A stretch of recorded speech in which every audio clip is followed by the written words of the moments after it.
In the 21st century, a weapon will be invented like no other. This weapon will be powerful, versatile, and indestructible. It can't be reasoned with. It can't be bargained with. It will feel no pity, no remorse, no pain, no fear. It will have only one purpose: to return to the present and prevent the future. This weapon will be called the Terminator. You're dead, honey.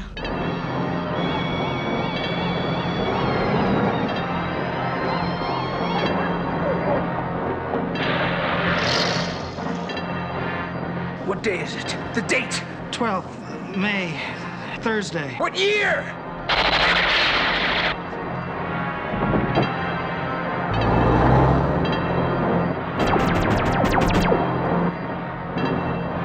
I'm here to help you. I'm Reese, DN 38416, assigned to protect you. You've been targeted for termination.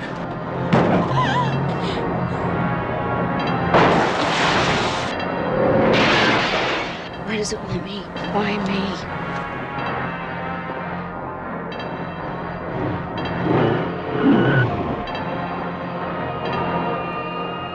Arnold Schwarzenegger is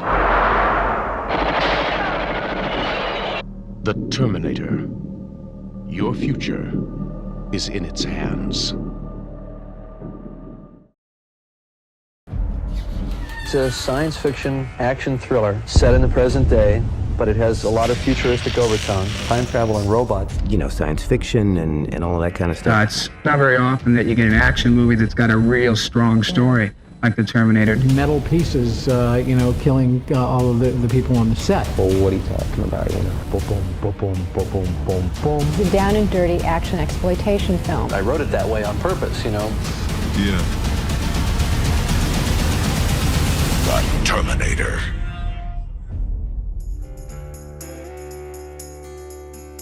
Back in the spring of 1982, Cameron drove an old beater handed down by his father to Bill Wisher's place. Jim and I met in the early 73, I think. And there weren't that many people in the town who were interested in, science fiction and all of that kind of stuff. After countless hours spent watching movies together and dissecting them afterward, Bill had the best ears James could count on to pitch his idea. That evening, they decided to team up on the screenplay. What he was looking to do was to write something that would be so irresistible that no one would not let him direct it. Wisher took on the early scenes, introducing Sarah Connor and the police station shootout, while Cameron tackled the rest. Then Cameron shared the idea with his agent. These ears, however, did not appreciate the concept, and the mouth suggested forgetting this nonsense and coming up with something else.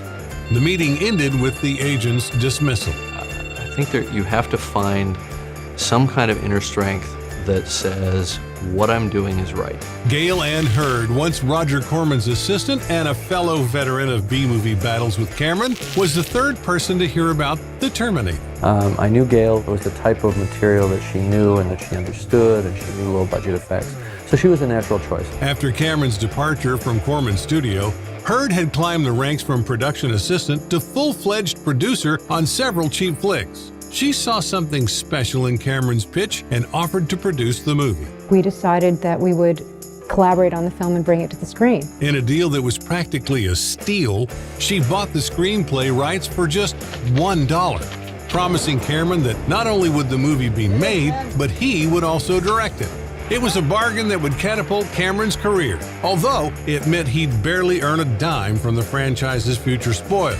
No action figures, video games, or theme park rides revenue. Cameron would later refer to this contract as his crash course in Hollywood economics. Rewind to 1982, when theme parks were the least of Cameron's worries.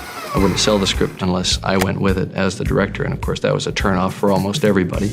We were turned down by every major studio. However, we did have one connection to Orion Pictures. Barbara Boyle and Francis Dole, who had worked for Roger Corman at New World Pictures, were both employed by Mike Medavoy.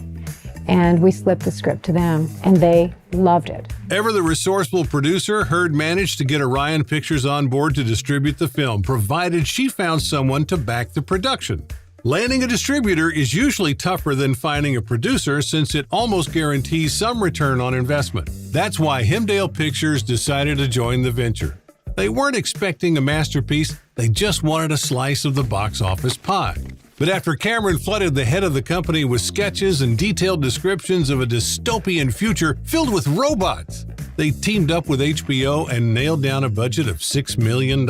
This is brilliant. Next up was casting. Kyle Reese was first up, the rugged rebel dedicated to defeating machines, yet still possessing a tenderness that wins over Sarah Connor. Orion Pictures was on the lookout for a charismatic rising star, someone recognizable in Europe as well. Curiously, the execs at Orion saw their ideal heroic lover in a towering figure of muscles, a man who had risen to fame through the pumping iron dock. I mean, it's terrific, right? So, I'm in heaven. At a glitzy Hollywood party, an Orion executive bumped into Arnold Schwarzenegger and, struck by his physical presence, promised to send him the script for The Terminator. Arnold was intrigued by the story and agreed to meet with the director. Cameron, however, was blindsided by the suggestion. It's fine. I hope he is. The notion of Schwarzenegger as Reese seemed so off base that he agreed to lunch with Mr. Olympia primarily to keep his superiors happy. Mike Medavoy called up and said I had to talk to Arnold to play Reese. I thought, okay, that's fine. That's a lame idea, frankly, but I'll talk to him. Over a lunch, cloaked in more cigar smoke than a detective novel, they swapped tales about motorcycles and weaponry. As Cameron took in Arnold's chiseled jaw and intense stare, a light bulb went off. Arnold as Reese? Absolutely not. But as the Terminator? Bingo. I came back to John Daly and said, look, it's not going to work as Reese, but I think you'd make a great Terminator. You then did something really smart. You sent over to my office your painting that you did of Terminator. Right. And I looked at this painting and I said, I am the Terminator. And I called Lou, my agent, right away, and I called you and I said, I want to play the Terminator. Yeah. And then the deal was made.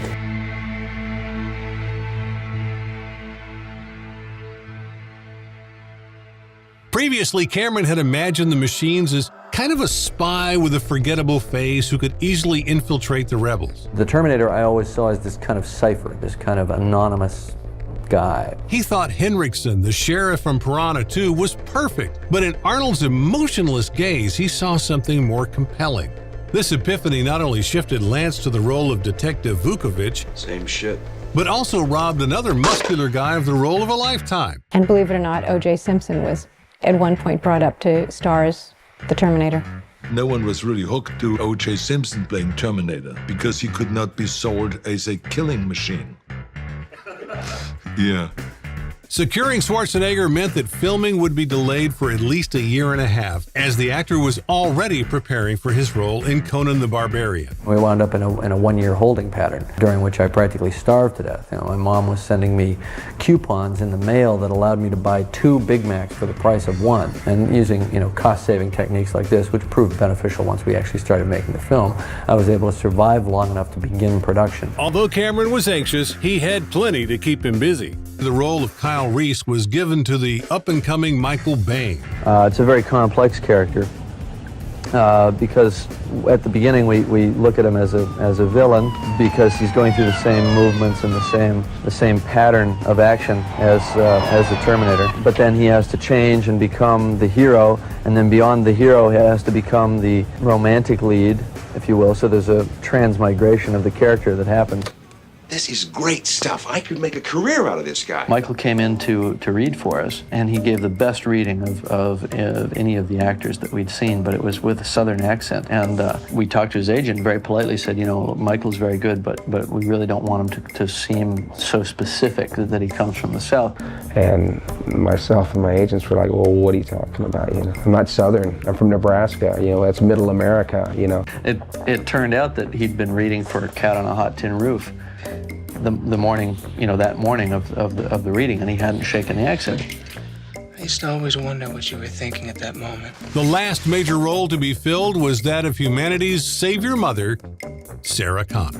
When we met Linda, she also had the ability to transcend the genre and not be someone who simply screams really well, but someone who was believable as the girl next door, who could ultimately become the mother who saves humanity. And that's not an easy transition. Boy, that's a tough one. To keep busy while waiting for Arnold to wrap up his sword-swinging duties in Conan, Cameron polished the Terminator script and pitched new project ideas to producers. Geiler and Hill's Brandywine Productions, who had the rights to a couple of sequels and were planning a Spartacus remake set in space, were not moved by Cameron's pitch about sandals and gladiators in the cosmos. As a parting suggestion, they urged him to consider an idea for a sequel to Alien, the very film that had redefined science fiction and which had inspired Cameron to pen his own script over a year earlier after working on a low-budget ripoff at Corman Studio. What a magnificent piece of work. So I asked him if he wanted to write that, and yeah, he did. A week later, Cameron returned to Geiler and Hill's office essentially with a complete film in hand and was immediately hired to write the screenplay for Aliens. On that same busy day, he was also tasked with writing a less ambitious but decently paid sequel for Rambo. Thanks. Within 3 months, Cameron was expected to finalize the Terminator, turn dark corridors of LV-426 into a xenomorph petting zoo, and send Stallone back for another sun-soaked tour in Vietnam. Think you can handle it? Try. That last gig stumbled a bit. Cameron was all set to pen a Rambo that mused on the existential dread of war, but Stallone was more in the mood for explosions and one-liners. Plus, Sly complained that all the juiciest lines were being hogged by the extras. When he co-wrote Rambo along with Stallone, and I think that Cameron would tell you that most of what ended up on the screen is what Stallone wrote, I think. Yeah. The whirlwind of revisions was so intense that Cameron only managed to write only 90 pages for Aliens before it was time to head to his own film set. Fortunately, those 90 pages so impressed 20th Century Fox that they agreed to wait for the final draft and even promised Cameron the director's chair if his debut film would be successful. Wait. I don't want to know. The final prep for the Terminator involved putting together a visual effects team, which, given the tight budget, meant they had to get pretty creative. Fantasy II Film Effects was brought on board for the miniatures and stop-motion animation. The devastated future world was contained within a mere 150 square feet. We first built a 3-foot platform, which all the miniatures would be shot on. And in the background were cutouts of ruined cities, and in the foreground you had ruined buildings and skulls and things of that nature. Good old forced perspective came in handy here. Skulls in the foreground were normal sized, while those in the distance were no bigger than peas set against tiny ruins. There was even a grenade on the set the size of a pin cap, filmed in slow motion to visually enhance its weight, making it appear more realistic and substantial. And to try and get it to go directly underneath the treads was a pain in the ass. I think we got it on the 26th take.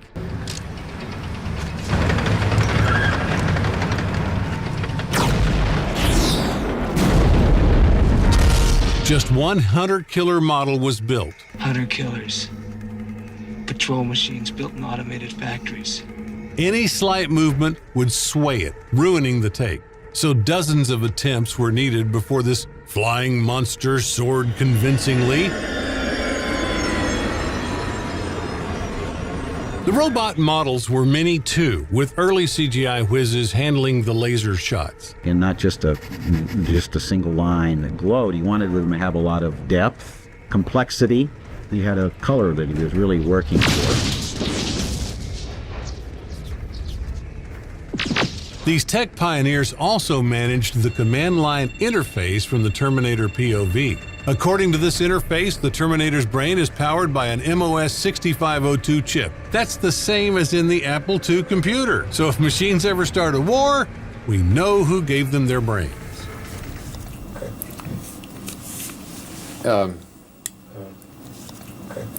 Sure. But let's return to the special effects. Resistance fighters were added into scenes using rear projection. Pre-filmed material was projected onto a screen while actors performed with a minimal set. The same method was used for scenes featuring Sarah Connor fleeing from an explosion. Jim Cameron originally wanted to blow a full-size tanker truck up, but he couldn't because where he was shooting it in downtown Los Angeles was in front of the police armory. So what Gene had to do was create the entire atmosphere in miniature, 1/6 scale, in the front parking lot of Fantasy 2 in Burbank, and then blow up a miniature tanker truck. The end of the explosion had to match what had already been shot 10 days before in principle. So we had to blow it up and have it end up looking like the wreckage. The first time we tried this, the gas was loaded, the bombs were loaded, the wiring was all done, the cameras are ready. We've got 3 cameras on it and we're shooting 120 frames per second. Lights were ready, everything is ready. And what happened was the cable that was attached to the front axle pulled it so hard that it just ripped it out from underneath the cab, and there are the wheels, and I'd already started setting off the explosion, so I had to set it off the rest of the way. We put it out, and there was a collective groan amongst everybody on the set. So we then right away started working on another model, and 2 days later we got the shot.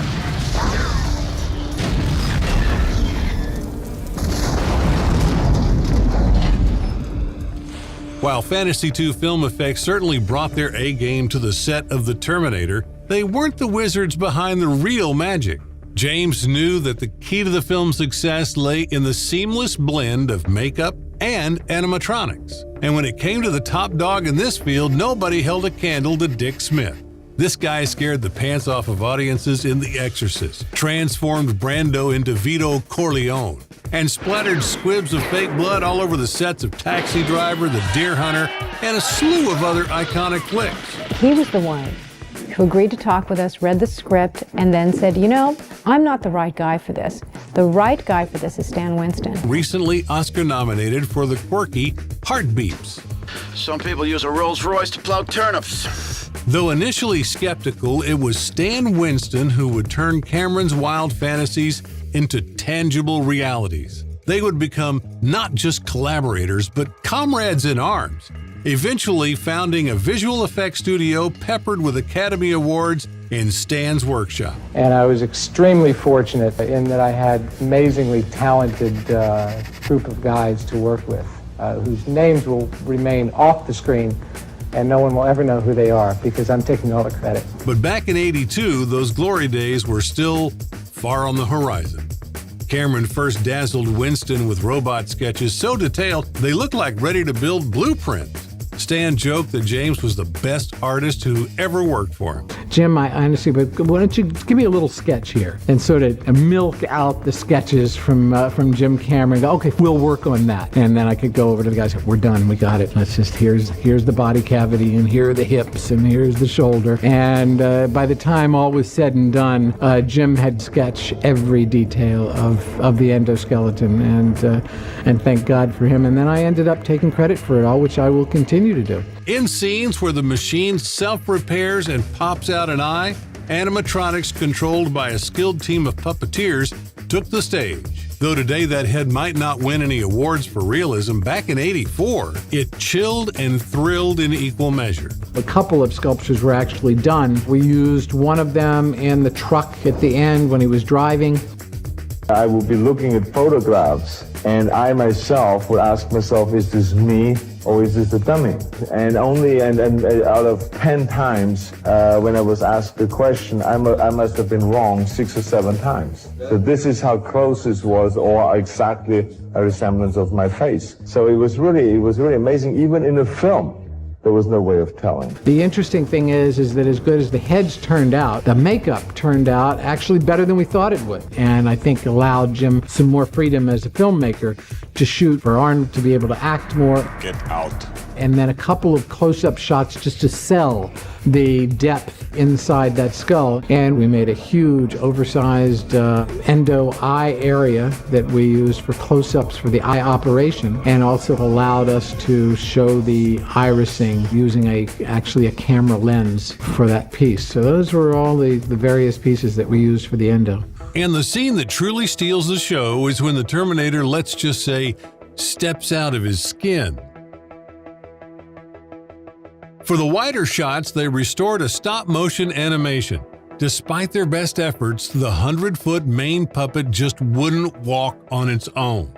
However, the stop-motion looked so unreal that Cameron kept it to a minimum. Instead, they crafted separate models of different robot body parts, which, through clever editing, made its existence believable on screen. Knew that we could get some walking and some movement by creating an upper torso puppet of the Terminator that would be carried on the shoulders of a puppeteer who affected his walk and his limp and his dragging leg. Then we added our animatronic techniques to head and eye movement. We also built a full standing endoskeleton that Jim could shoot from head to toe, and the shots where he's blown in half and he's being dragged along. As far as the rigs we had mechanical insert arms. We developed our first robotic hands, which we would use as inserts and grab the grating and pull him forward. We also had our exploding dummy endo. It was a urethane, and the reason we had to make it out of urethane and we chromed that urethane was from a safety factor. We didn't want metal pieces, killing all of the people on the set.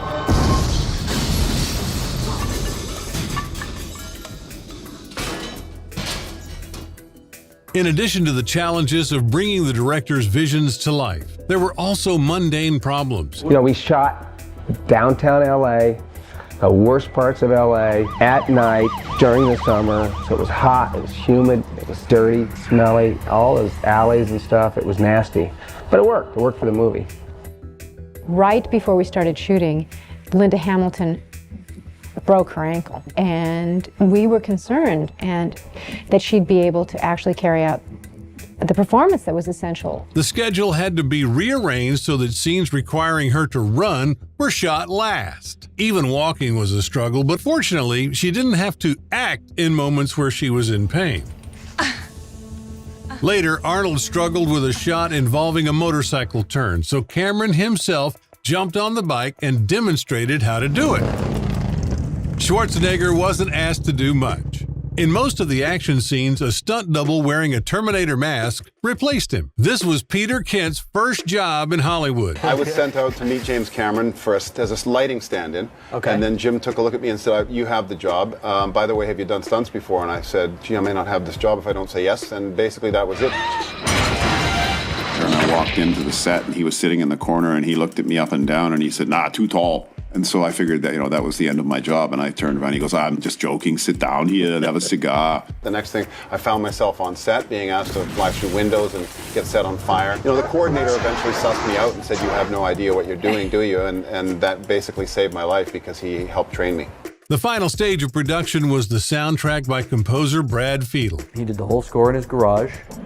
It was a cool garage. I mean, he had a lot of good gear. Some of the most advanced devices of the time played the opening theme, The Machine's Heartbeat. Part of the nature of the score is me trying to get control of the machines. While the machines are trying to get control of the people in the movie, I'm sitting here desperately trying to get control of these machines. So if my Prophet 10 was going boom, boom, boom, boom, boom, boom, boom, boom, and the other thing was going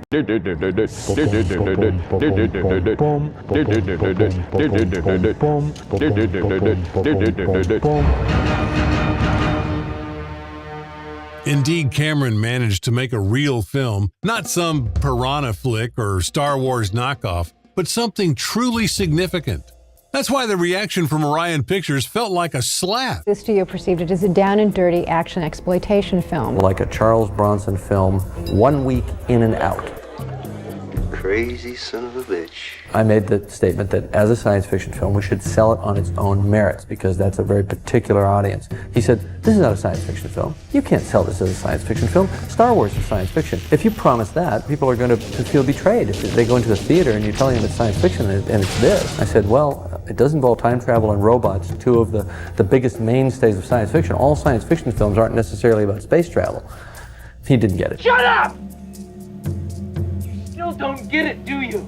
Fearing that reviews would destroy its commercial potential, they held only one press screening and limited the advertising campaign to just 7 days. However, the few critics who did catch the show kicked off a wave of applause. The Los Angeles Times praised the thriller and its ferocity. Similar reactions came from the New York Times and Newsweek. And Time magazine even added The Terminator to its list of the top 10 films of the year. It was impossible to anticipate that the film would get the kind of almost universal positive reviews that we got, and that the film would open up and maintain the same box office week in and week out for a number of weeks. Raking in about $80 million worldwide on a shoestring budget of $6 million. What was once pegged as potential B-movie fodder morphed into bona fide sensation, later becoming a VHS titan that eclipsed its theatrical earnings. By 2008, The Terminator had been enshrined in the National Film Registry as an unequivocal classic. When I wrote it, I probably thought it had stood the chance of being a success. I wrote it that way on purpose, but you never really believe that it's going to happen. Cameron, meanwhile, soaked up the acclaim, tied the knot with Gale Ann Hurd, gave countless interviews, and cue the dramatic music, faced an accusation of plagiarism. Oh, the thorn in this tale? Harlan Ellison, who was convinced that Cameron had stolen his ideas from 2 episodes of the TV series Outer Limits. Some years ago, before Terminator came out, I began to hear from people, gee, there's this script that they're going to shoot that reads an awful lot like your script for Soldier that you did on Outer Limits years ago. Between the future warriors of Soldier accidentally time-traveling to our era and the mechanical hand in Demon with a glass hand that seemed to prefigure the Terminator, Ellison saw more than a coincidence. So we went to, at this point, we went to Hemdale and Orion, and we said, I'm afraid we got him with the smoking gun. Now, do you want to do something about this, or do you want us to whip your ass in open court? I mean, perfectly happy to do it either way. Well, they settled. Orion decided to cut Ellison a check and tack his name onto the credits to avoid a fuss. Cameron, none too pleased with this peace offering, didn't yet have the Hollywood heft to throw his weight around. Years later, his verdict on the matter was blunt and unapologetic. Harlan Ellison is a parasite who can kiss my ass. Fuck you, asshole. Go ahead and terminate that like button and leave a comment below. Not for us, but to fight the machine, or algorithms in this case. It can't be bargained with. It can't be reasoned with. It doesn't feel pity.